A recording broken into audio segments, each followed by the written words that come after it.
Globally, an alarming number of violences targeted at women and girls. It's estimated that 70% of women have experienced gender-based violence (GBV). Gender prejudice in itself fuels acts of violence towards women and girls.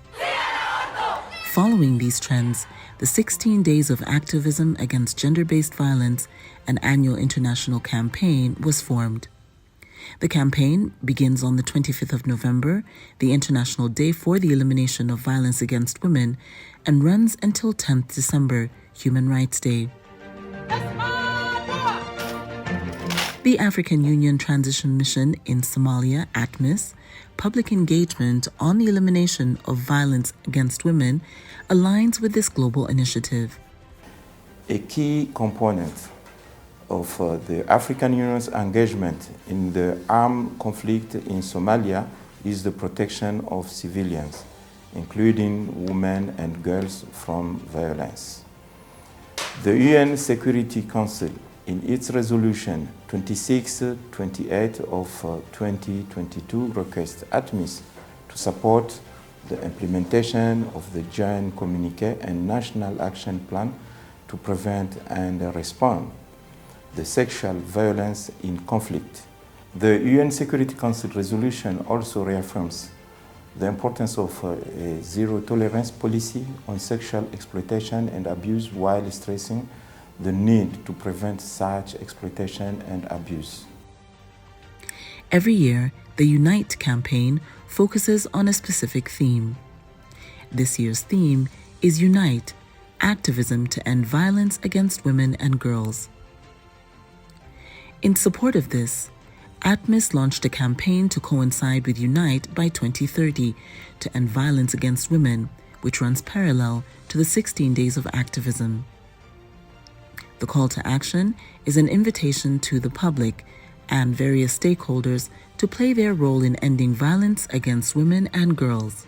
For us as ATMIS, it's important to run SGB campaign and SGB activities, because these are societal problems that often, beyond the injury that it does to women, it could even affect their mental health as well. So to the point that you could go into depression, or you're being oppressed, and all these have long-term impact on women. So it's important to create awareness about sexual and gender-based violence to ensure that people are empowered to speak about it.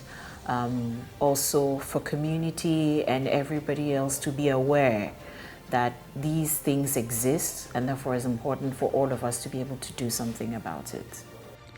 Gender-based violence knows no social or economic boundaries. Creating an accountability framework within ATMIS and among its areas of operation is imperative.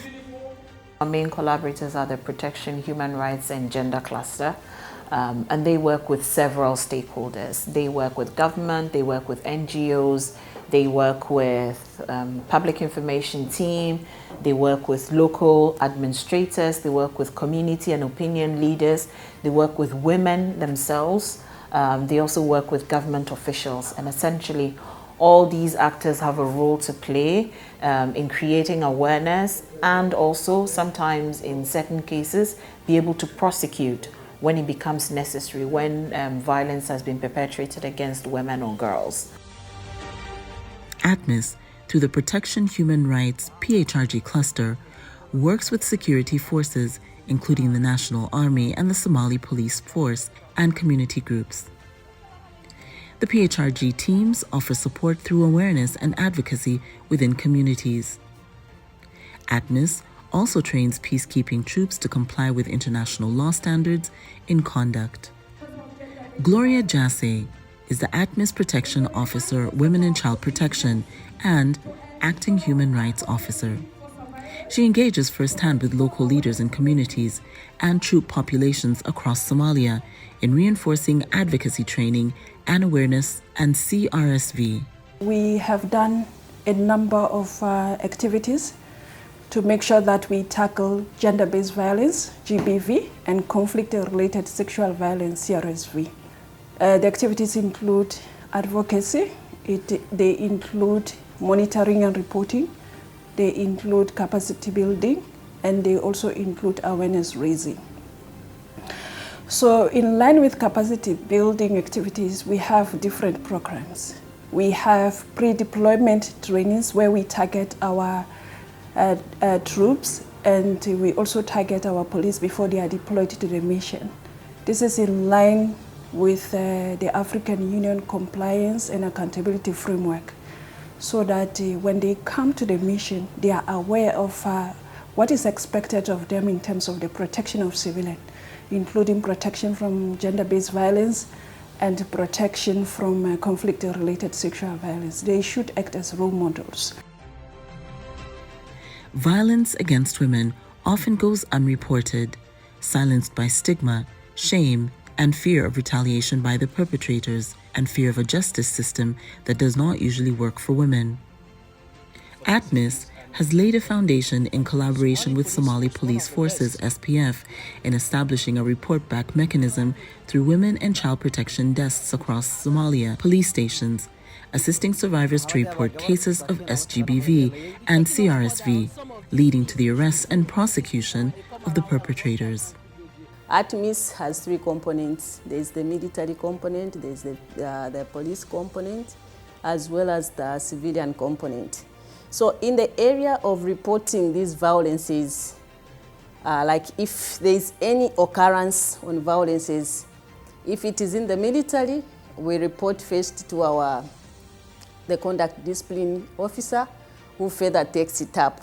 But usually in sectors where the police officers are, mostly when they receive such a case, they will make sure that they follow it up and then make sure that they bring the suspect to book.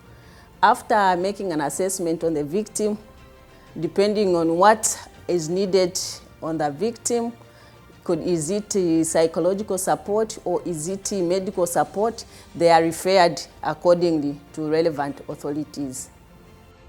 In recent years, ATMIS partnered with the federal government of Somalia and those who are working to protect women and girls and defend their human rights, making essential services available and accessible to women of all ages around the country. They are accessible to social justice hospitals and clinics in order to be treated. They go into hospital and report to doctors, and as well as some others report to the social workers. And all of these things are being given some kind of assurance to the survivors and seek their rights through this kind of, and be assisted accordingly. Ending violence against women is going to take a shift in attitudes and in society as a key step in rebuilding in Somalia. ATMIS has embarked on a range of media awareness campaigns in the past, from online petitions and social media campaigns to grassroots and national awareness-raising initiatives. This includes outreach in schools, engaging young people and local authorities, and garnering concrete national commitments with the Somali government to end violence against women and girls.